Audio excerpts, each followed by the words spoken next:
네, 이번에 살펴볼 내용은 스키마 객체 중에서 테이블에 대한 내용입니다.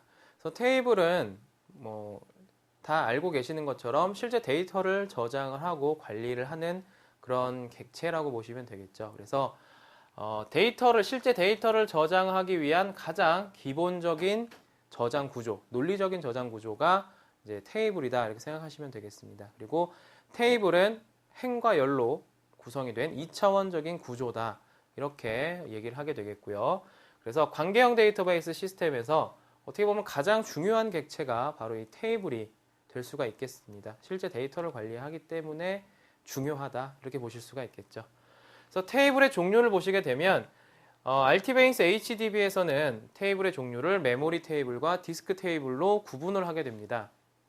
일반적인 DBMS라고 하면 테이블의 종류를 한 가지로만 분류를 할 겁니다. 디스크 테이블이냐 메모리 테이블이냐.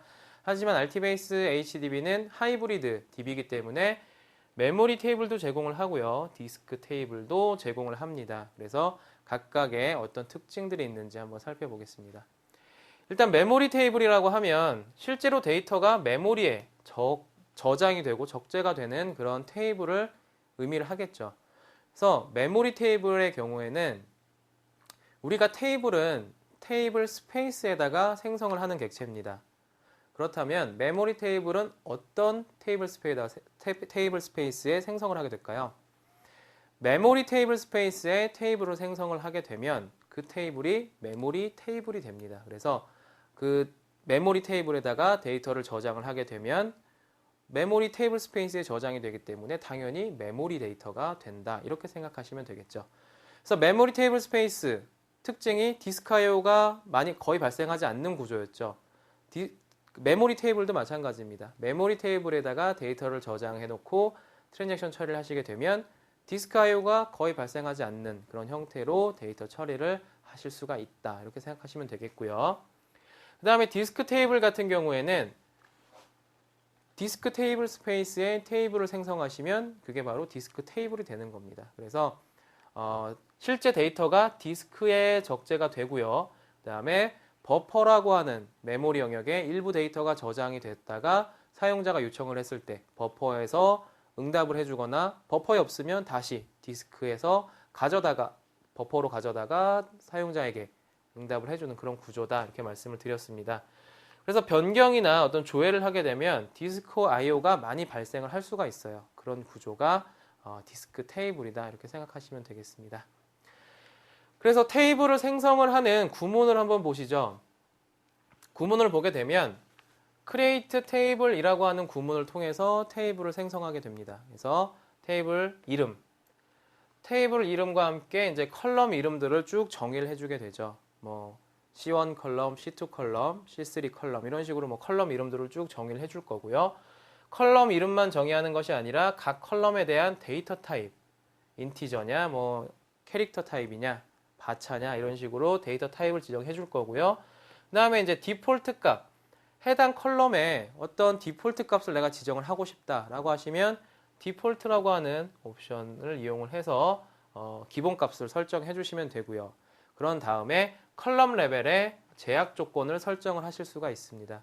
그래서 제약 조건은 프라이머리 키 혹은 포린 키, 유니크, 널, 난널 이런 이제 제약 조건들이 있겠죠. 그래서 해당 이 컬럼에 대해서 어떤 제약 조건을 지정을 해 주실 수가 있고요.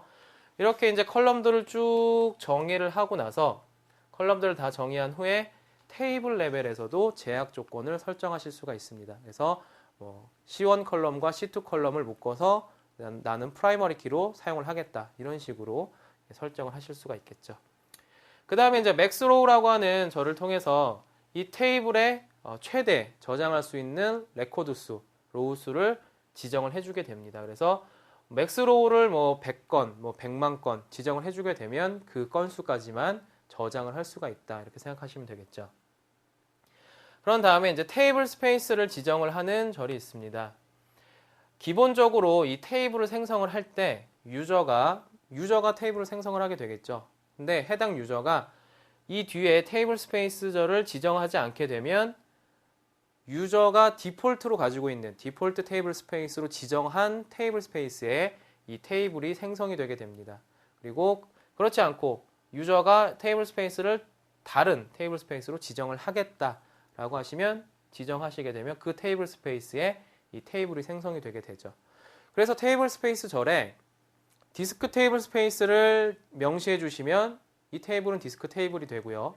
메모리 테이블 스페이스를 지정해 주시면 메모리 테이블이 됩니다. 그래서 테이블을 이렇게 생성을 하실 수가 있고요. 그래서 예제를 보시게 되면 EMP라고 하는 지금 테이블을 생성을 합니다. 그래서 컬럼은 eName과 age, 폰이라고 하는 컬럼을 사용하네요. 그래서 eName은 밭 캐릭터 랭스를 10으로 사용하고요. age는 넘버, 폰은 밭차 20으로 해서 지금 테이블을 생성하는 예제라고 보시면 되겠습니다. 그래서 테이블을 생성할 때 고려하셔야 될 사항들이 좀 있습니다. 어떤 거를 고려하셔야 되냐면 RTbase HDB는 하이브리드죠. 그래서 메모리 테이블과 디스크 테이블을 둘 다 제공을 하기 때문에 어떤 테이블을 사용을 해야 되느냐 이 부분을 잘 고려하셔야 된다는 얘기예요. 그래서 메모리 테이블이란 얘기는 메모리 테이블 스페이스에 생성을 하기 때문에 메모리 테이블 스페이스의 어떤 특성을 그대로 따라가겠죠. 마찬가지로 디스크 테이블은 디스크 테이블 스페이스에 생성하기 때문에 디스크 테이블 스페이스의 특성을 따라가게 됩니다. 그래서 우리가 앞에서 말씀드릴 때 메모리 테이블 스페이스는 좀 더 이제 빠른 데이터 처리가 가능한 그래서 고성능적인 데이터 처리를 하는 그런 테이블 스페이스라고 말씀을 드렸고요. 디스크 테이블 스페이스는 대용량의 데이터를 처리하는 그런 용도로 적합한 테이블 스페이스라고 말씀을 드렸죠. 그래서 마찬가지로 테이블을 생성하실 때도 테이블 스페이스를 테이블 생성할 때 지정을 할 수가 있기 때문에 자주 액세스를 하는 지금 보시면 뭐 최신 일주일 동안의 데이터 이런 데이터들은 아무래도 액세스할 확률이 높겠죠. 빈도수가 높기 때문에 이런 데이터들에 대해서는 뭐 메모리 테이블에 데이터를 관리를 하게 되고 그 이후에 어떤 히스토리성 데이터 같은 경우에는 디스크 테이블에서 관리를 하게 되면 좀 더 데이터를 효율적으로 사용할 수가 있겠다라는 것을 이제 고려를 하셔야 된다라는 얘기입니다. 그리고 이제 한 가지 주의하셔야 될 게 있는데요. 하나의 테이블을 디스크 테이블 스페이스와 메모리 테이블 스페이스에 나눠서 생성하실 수는 없습니다. 그래서 디스크 테이블이면 디스크 테이블이고요. 메모리 테이블이면 메모리 테이블입니다. 물론 이제 디스크 테이블에 대해서는 파티션 기능을 제공하기 때문에 디스크 테이블을 여러 개의 테이블 스페이스, 디스크 테이블 스페이스에다가 나눠서 저장하실 수는 있어요. 하지만 이 디스크 테이블을 메모리에다가 절반, 뭐 디스크 테이블 스페이스의 절반 이런 식으로 나눠서는 생성하실 수가 없습니다. 그래서 이 부분도 유의를 해 두셔야 되는 부분이 됩니다. 그래서 RTbase HDB에서 테이블을 생성하고 관리하는 이런 부분들에 대해서 살펴봤습니다.